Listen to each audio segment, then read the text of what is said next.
Hello बच्चों, आज हम आपकी ईवीएस की किताब से पढ़ेंगे पाठ 13 पहाड़ों से समुंदर तक।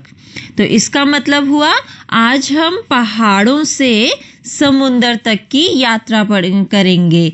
उसके बीच में क्या क्या हमें मिलता है, क्या क्या हम देखते हैं, क्या क्या वहाँ पर होता है, उस बारे में आज हम इस पाठ में पढ़ने वाले हैं।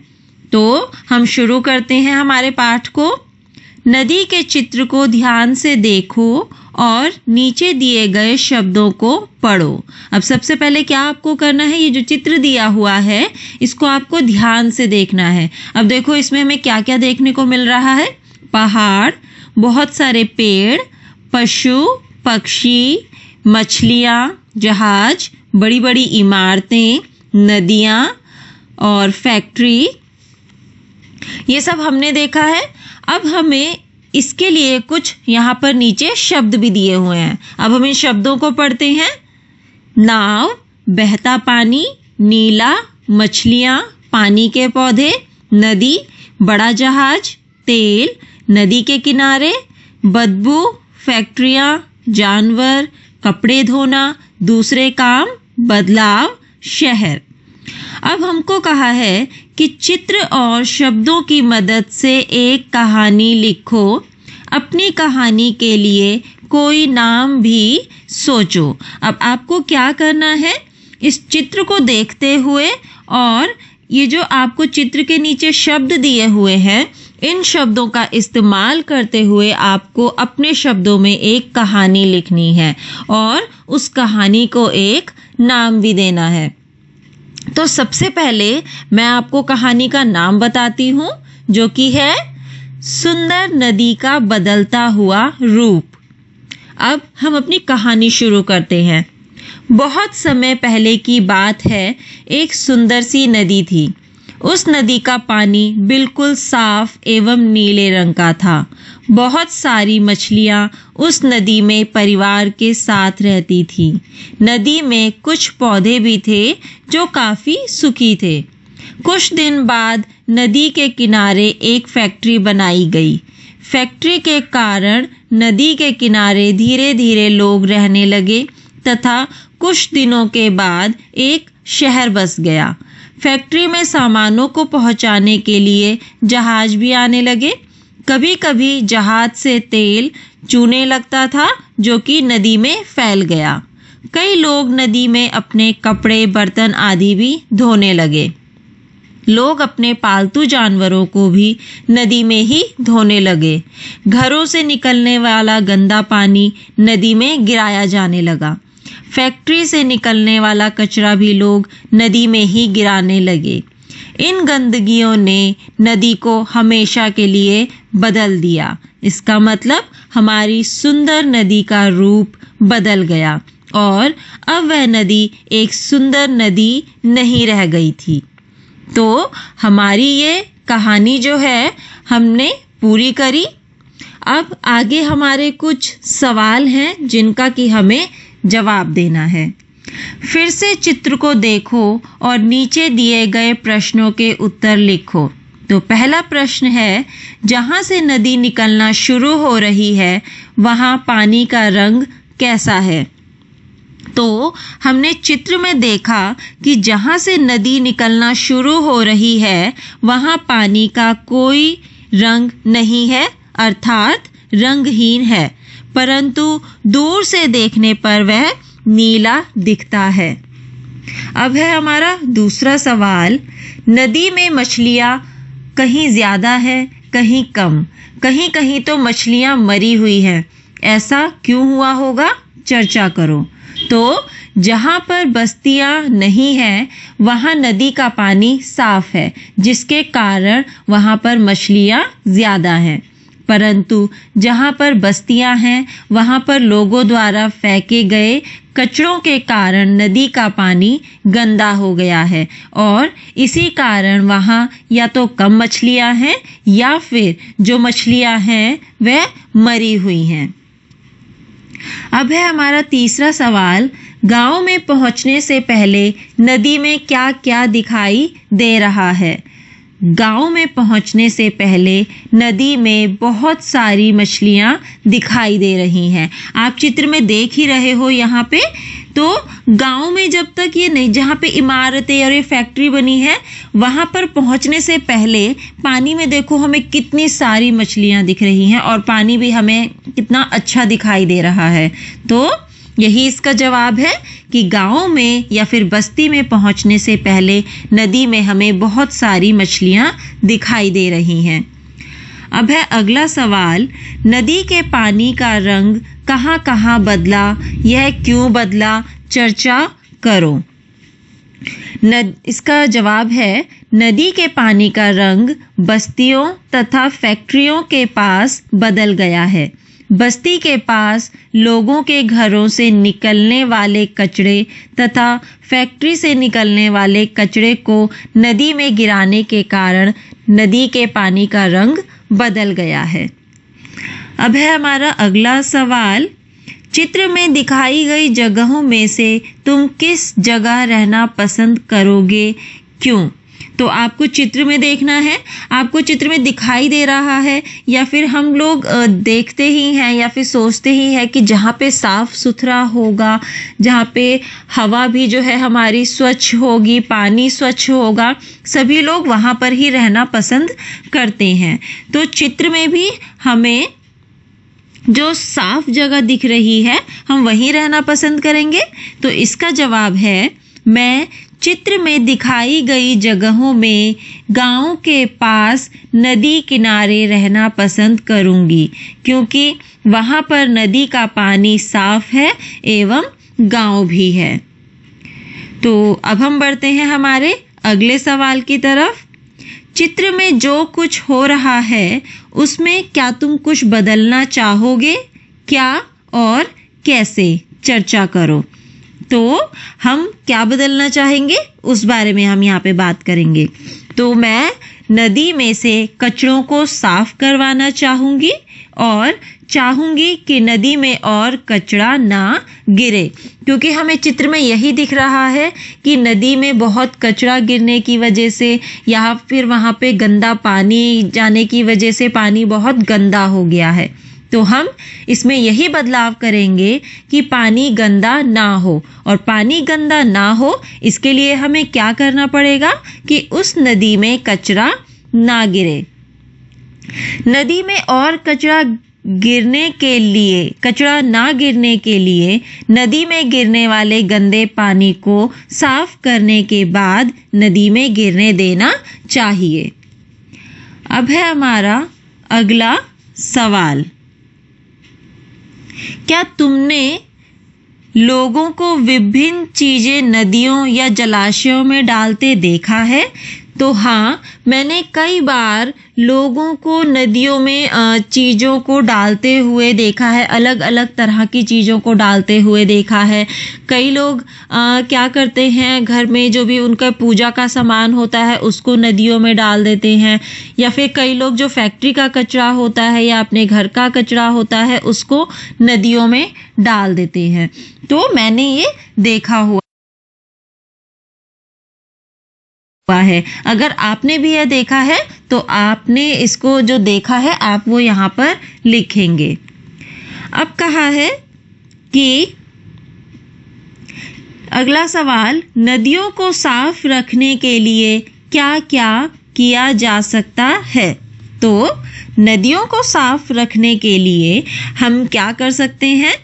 हम ये कर सकते हैं कि उसमें सबसे पहले तो कोई कचरा ना गिराए, वहाँ पर बोर्ड लगा देनी चाहिए, तख्तियाँ लगा देनी चाहिए कि कोई भी नदी में कचरा ना गिराए।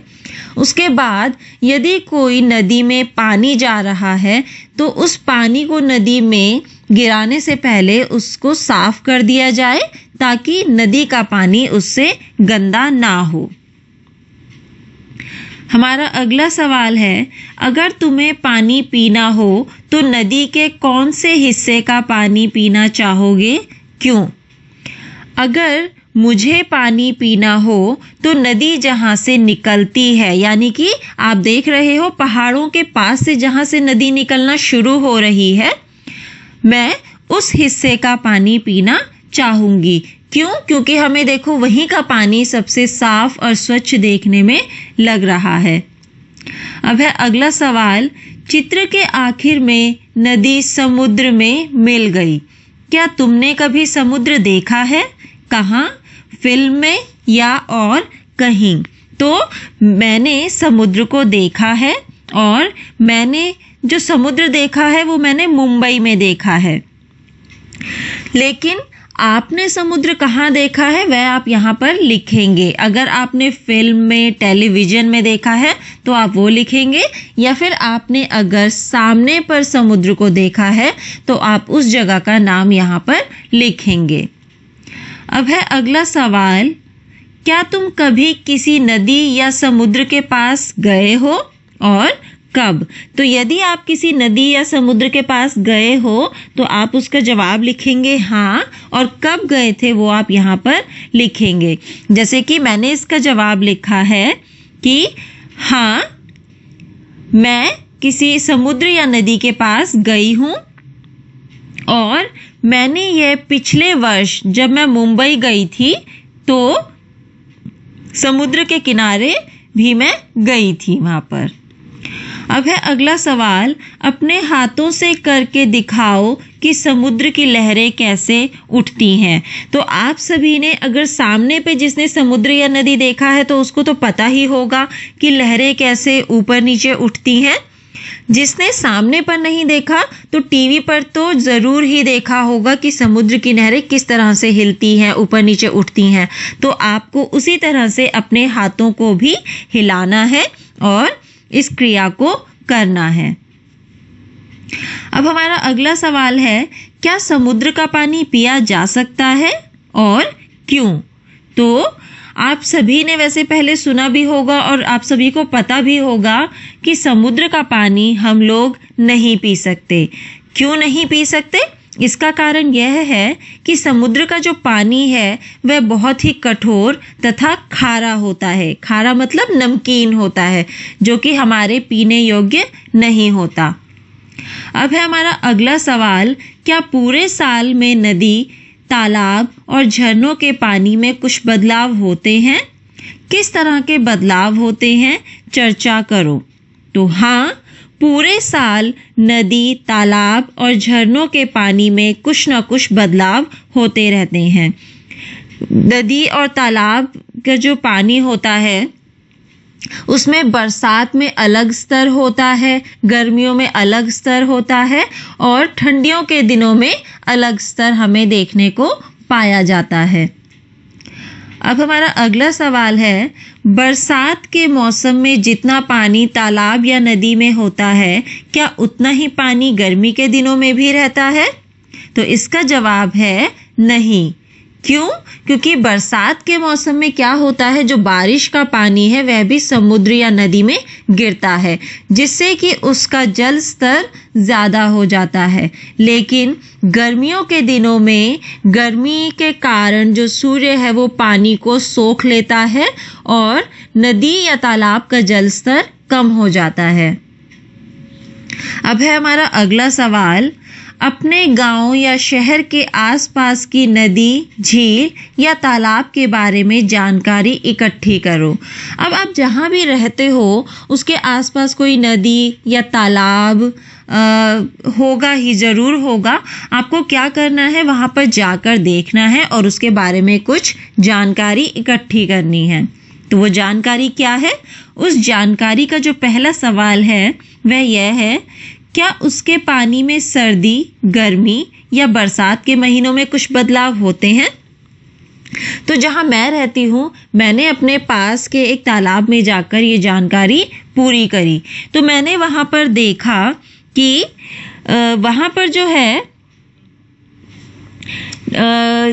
वहां पर मैंने देखा कि बदलाव होते हैं। नदी का जो पानी का जल स्तर है गर्मी में सबसे कम होता है, बरसात में सबसे ज्यादा होता है और सर्दी में वह मध्यम ही रहता है। दूसरा सवाल, उसमें किस किस तरह के पानी के जानवर दिख रहे हैं? तो मैंने उसमें देखा कि उसमें कई तरह की छोटी छोटी मछलियां मैंने देखी थी, जैसे कि रोहू, कतला आदि।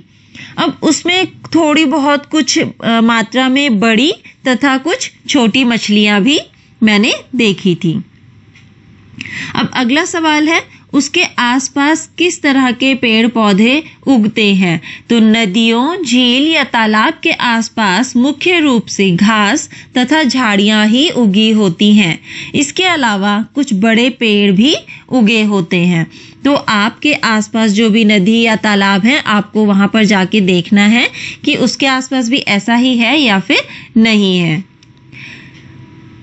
वहां कौन सी तरह के पक्षी आते हैं? तो वहां पर चील, कौवे, गोरैया, बगुले आदि आते हैं। आगे है, क्या तुमने कभी बाढ़ के बारे में सुना या पढ़ा है? कहाँ? हाँ, मैंने बाढ़ के बारे में सुना है।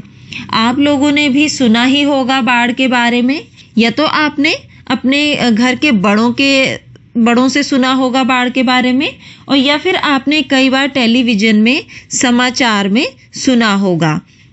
अब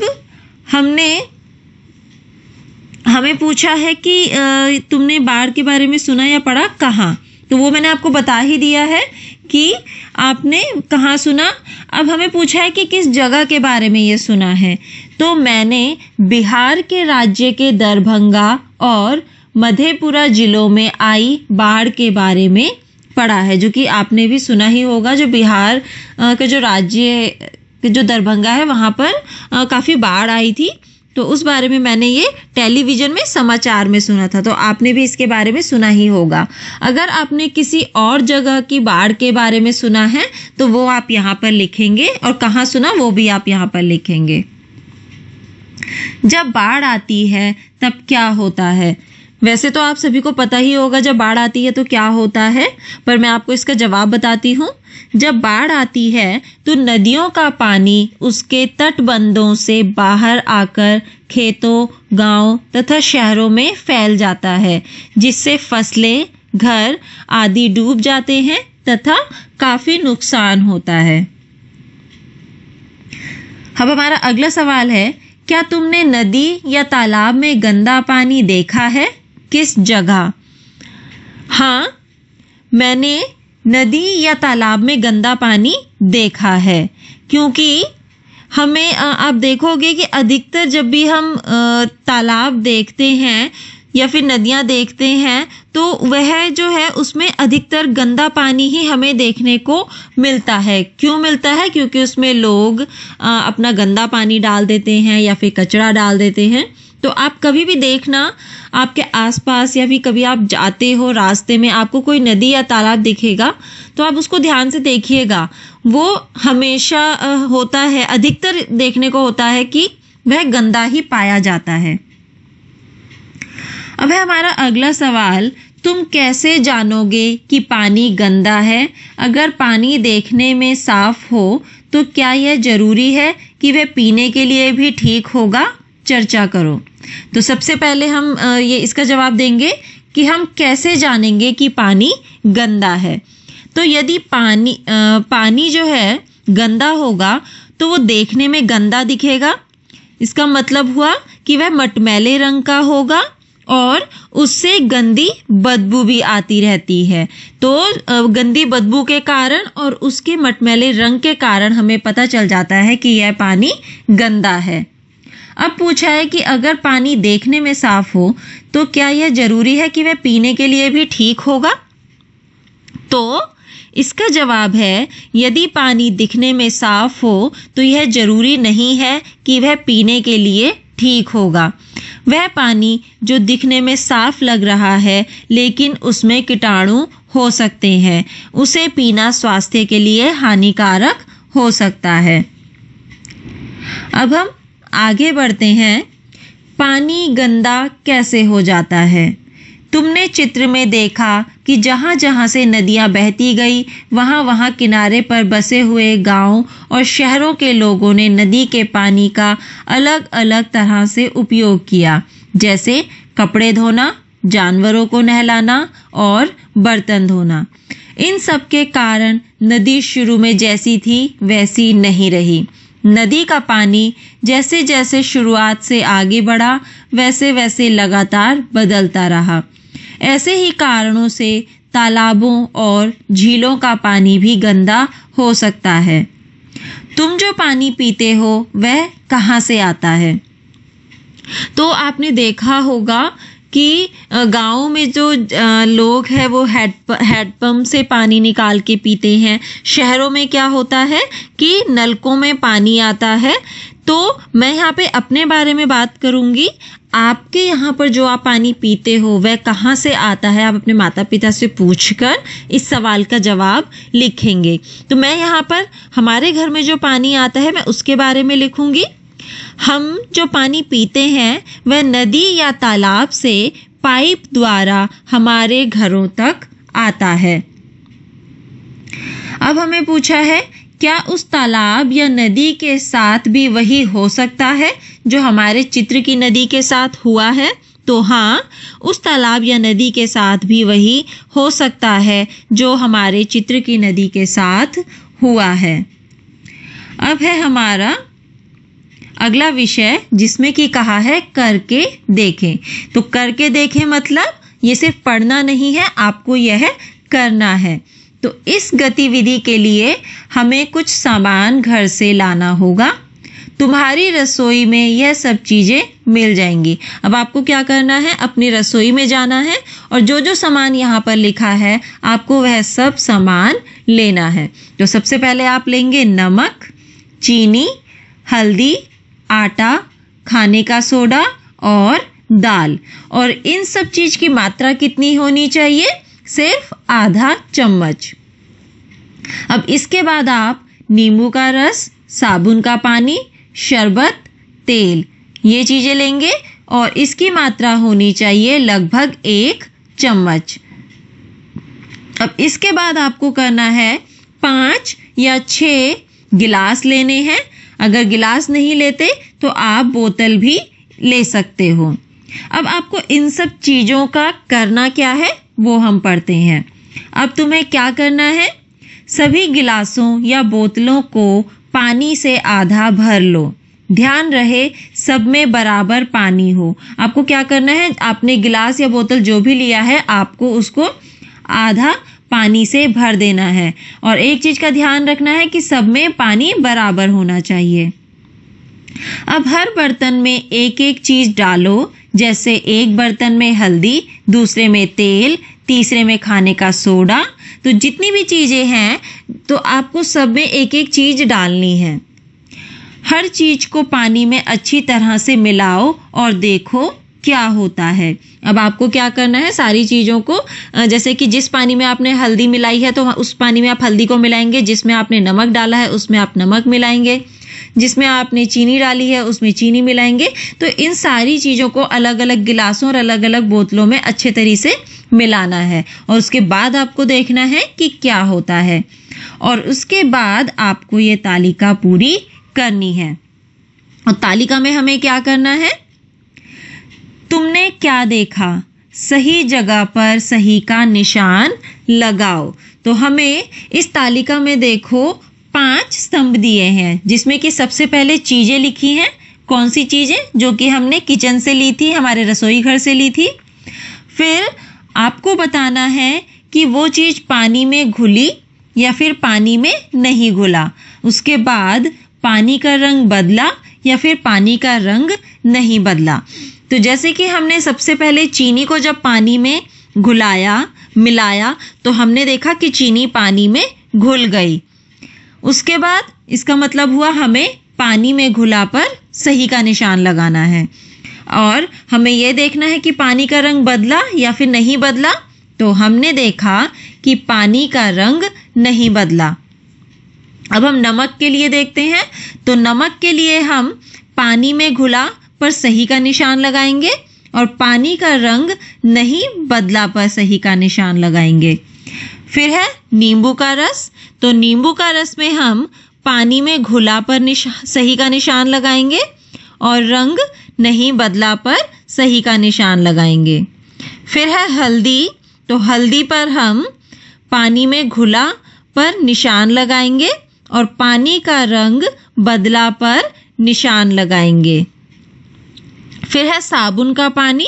तो साबुन का पानी के लिए हम पानी में नहीं घुला पर सही का निशान लगाएंगे और पानी का रंग बदला पर सही का निशान लगाएंगे। फिर है आटा। तो आटा पर भी हम पानी में नहीं घुला और पानी का रंग बदला। अब इसके बाद है दाल। तो दाल पानी में नहीं घुली और रंग भी नहीं बदला। इसके बाद है शरबत। शरबत पानी में घुला और रंग बदला। फिर है खाने का सोडा। तो खाने का सोडा पानी में घुला और पानी का रंग नहीं बदला। फिर है तेल। तो तेल के लिए हम पानी में नहीं घुला पर सही का निशान लगाएंगे और रंग बदला पर सही का निशान लगाएंगे। तो यहाँ पर हमने इस तरीके से तालिका पूरी करी। इस तालिका का मतलब ये था कि आप जैसे कि यहाँ पर तो आपको कुछ चीज़ें लेकर दी गई हैं, लेकिन अगर आप और भी कोई चीज़ आपके दिमाग में आती है तो आप उसको लेकर पानी में अच्छे से मिलाएंगे। उसके बाद आपको देखना है कि वह पानी में अच्छे से घुलती है या फिर नहीं घुलती है, और मिलाने के बाद पानी का रंग बदलता है या फिर नहीं बदलता है। ये था हमारा कार्य। अब हम आगे बढ़ते हैं। तुमने जो देखा उसके आधार पर बताओ। अब हमने जो देखा पहले हमने उससे अपनी तालिका को पूरा करा।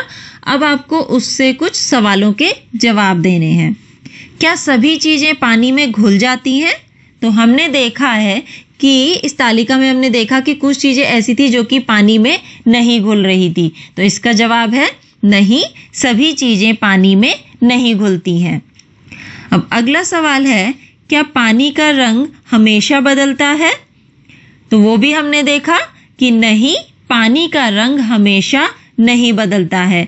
कुछ चीज़ों के घुलने से रंग बदलता है और कुछ चीज़ों के घुलने से रंग नहीं बदलता। फिर है हमारा अगला सवाल, क्या तेल पानी में घुल गया? तो हमने देखा कि तेल पानी में नहीं घुला। अब आगे हमें पूछा है, तुम कैसे कह सकते हो कि यह घुला या नहीं? कुछ चीज़ें पानी में घुलने पर भी पानी का रंग नहीं बदलता। क्या हम कह सकते हैं कि वह पानी में नहीं है? तो अब हमें सबसे पहले पूछा है कि तुम ये कैसे कह सकते हो कि यह घुला या नहीं। किस चीज़ के लिए पूछा है? तेल के लिए। तो जो चीज़ें पानी में नहीं घुलती या तो वह पानी के ऊपर तैरने लगती है। मतलब आपको यहाँ पे ये पूछा है सवाल में कि आप कैसे पता लगाओगे कि आपने जो चीज़ पानी में डाली है वह पानी में घुली है या फिर नहीं घुली है। आप इस बात को किस तरह से मानते हो? तो हम इसको कैसे मानते हैं, जो हम चीज़ पानी में डाल रहे हैं अगर वह उसमें नहीं घुलती है तो या तो वह पानी के ऊपर तैरने लगती है या फिर वह उसकी तलहटी में बैठ जाती है, यानी कि हमें वो अलग ही दिखने लगती है। तो जिससे हमें पता चल जाता है कि वह पानी में नहीं घुला है। जैसे कि जब हमने तेल पानी में डाला तो हमने देखा कि तेल पानी के ऊपर की सतह पर भी तैरने लगा था। तो इसका मतलब हुआ तेल पानी पर नहीं घुला है। अब हमें उसके बाद पूछा कि कुछ चीज़ें पानी में घुलने पर भी पानी का रंग नहीं बदलता। क्या हम कह सकते हैं कि वे पानी में नहीं है? तो इसका जवाब है कुछ चीज़ें जिनके घुलने के बाद भी पानी का रंग नहीं बदलता वह पानी में मौजूद रहती हैं। तो इसका मतलब ये हुआ कि अगर मान लो पानी का रंग नहीं बदल रहा तो हम ये नहीं कह सकते कि वह पानी में नहीं है, वह मिली नहीं है। पानी का रंग ना बदलने पर भी वह चीज़ पानी में ही मौजूद रहती है। जैसे चीनी या नमक को पानी में घुलाने के बाद भी पानी का रंग नहीं बदलता है, लेकिन पानी का बदला हुआ स्वाद बताता है कि चीनी या नमक पानी में मौजूद है। सोचो, अगर कुछ चीजें पानी में घुले ही नहीं, जैसे शक्कर, नमक, शरबत, नींबू का रस आदि, तो क्या होगा? अब आपको पता ही है कि जब हम चीनी मिला हुआ पानी पीते हैं तो हमें उससे मीठा स्वाद मिलता है। जब हम नमक मिला हुआ पानी पीते हैं तो हमें उससे नमकीन पानी का स्वाद मिलता है। इसके अलावा हम शक्कर, नमक, नींबू का रस मिलाकर नींबू के पानी का स्वाद लेते हैं। तो अगर मान लीजिए ये चीजें पानी में नहीं घुलती तो क्या होता? तो इससे हम कई तरह के स्वाद लेने से वंचित रह जाते। अब हम आगे बढ़ते हैं। हमें कहा है कि सोचो अगर सब चीजें पानी में घुल जाएं, जैसे पत्थर, प्लास्टिक, चौक, कूड़ा, कचरा आदि, तो क्या होगा? तो अब सोचिए आप, यहाँ पे इसका जवाब ये है कि हम एक बारी को अगर सोचते ही हैं कि पानी में कचरा, पत्थर, प्लास्टिक घुल जाता है और वह पानी हम पी लेते हैं तो हमारे स्वास्थ्य को कितनी हानि होगी। तो इसका मतलब यह हुआ कि अगर ये सब हो जाता है तो ऐसी स्थिति में कुछ भी वर्तमान स्थिति की तरह नहीं बचेगा। सब चीज़ों से हानि होने लग जाएगी। उस पानी से हमारे स्वास्थ्य को हानि होगी और उस पानी का जो जानवर हैं, पशु पक्षी हैं, वो भी उसको पिएंगे तो उनको भी उससे हानि होगी। बहुत सारी चीजें पानी में आसानी से घुल जाती हैं। इनमें से कई चीजें हमारे शरीर के लिए हानिकारक हो सकती हैं। इसलिए पीने से पहले पानी साफ करना जरूरी है। पानी साफ करने का सबसे अच्छा तरीका है पानी को उबालना। अब ये तो आप लोगों ने पहले भी सुना ही होगा, डॉक्टर्स भी हमें बताते हैं कि कभी भी हमें पानी को ऐसे ही नहीं पी लेना चाहिए, हमें उसको साफ करके पीना चाहिए। अब हमने ये भी सुना है और डॉक्टर ये भी कहते हैं कि अगर आपके पास पानी साफ करने की कोई मशीन नहीं है या फिर आप साफ पानी कहीं से खरीद नहीं पा रहे हो, तो आपके पास जो पानी है उसको अगर आप उबाल कर पीते हो तो उसके अंदर सारे जितने भी कीटाणु होते हैं वो मर जाते हैं और पानी साफ हो जाता है। तो वही यहाँ पर कहा गया है कि पानी साफ करने का सबसे अच्छा तरीका है पानी को उबालना। अगर किसी कारण से यह करने में कठिनाई हो तो क्या तुम पानी साफ करने का कोई और तरीका सोच सकते हो? तो हमें पता है कि पानी को साफ करने के लिए फिल्टर भी आती हैं, कई मशीनें भी आती हैं। तो इस तरीके से भी पानी साफ हो सकता है। अब यहाँ पे पूछा है कि तुम्हारे घर में पीने का पानी कैसे साफ किया जाता है? तो मेरे घर में पानी को पीने से पहले फिल्टर में डालकर साफ किया जाता है। आपके घर में पानी को किस तरह से साफ किया जाता है वह आप यहाँ पर लिखेंगे। उसके बाद पूछा है पानी को साफ करने के अलग अलग तरीकों के बारे में पता करो। तो जैसे कि हमें ऊपर बताया है कि पानी को उबालकर पानी को साफ किया जाता है। उसके बाद पानी को हम फिल्टर से भी साफ कर सकते हैं। इसके अलावा क्लोरीन की गोली को मिलाकर भी हम पानी को साफ कर सकते हैं। और एक आरओ फिल्टर है जिसके द्वारा कि हमें पानी साफ किया जाता है। अब हमें कहा है कि इन तरीकों में से किन्हीं दो के चित्र बनाओ। तो अब आपको यहाँ पर क्या करना है? आपको यहाँ पर कोई से भी दो चित्र बनाने हैं जिससे कि आप पानी साफ करते हो। उस तरीके का जो भी आप देखोगे कि आप किस तरह से पानी को साफ कर रहे हो और फिर उसको आपको क्या करना है, चित्र में यहाँ पर बनाना है। अब यहाँ पर हमने पानी को साफ किस तरह से रखना है, किस तरह से साफ पानी को पीना है, नदी और तालाब या झरनों को कैसे साफ रखना है, यदि वह गंदा होता है तो उसका हम पर क्या फर्क पड़ता है, ये सारा हमने पढ़ा। और हमारा जो पाठ है यहाँ पर, यानी कि कौन सा पाठ? पाठ हमारा है पहाड़ों से समुद्र तक खत्म होता है। तब और अब इस पाठ को बहुत ही अच्छे से पढ़िए, समझिए और दोहराइए। अब हम लोग मिलेंगे हमारी अगली कक्षा में अगले पाठ के साथ।